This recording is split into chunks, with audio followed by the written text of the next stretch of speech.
Cette reine avait pour habitude d'organiser des duels à mort entre les hommes avant de choisir le vainqueur. Son nom était Nzinga, et elle était une véritable obsédée du pouvoir.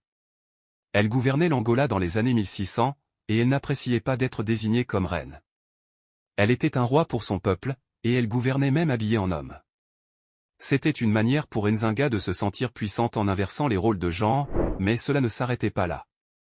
Elle était célèbre pour maintenir un vaste harem de jeunes hommes, qu'elle appelait ses épouses masculines. Il y avait pas moins de 80 de ces hommes dans son harem, et ils étaient seulement autorisés à porter des robes et à remplir les fonctions des femmes du palais. Pendant la nuit, elle choisissait au hasard 2 de ses épouses et les forçait à s'engager dans un combat brutal à mort. Elle regardait avec luxure tandis que les hommes se déchiraient le cœur pour elle. Le vainqueur était récompensé en passant une seule nuit avec elle car personne n'avait jamais sorti avec elle plus d'une fois. Au matin, le vainqueur était également tué, et elle recommençait.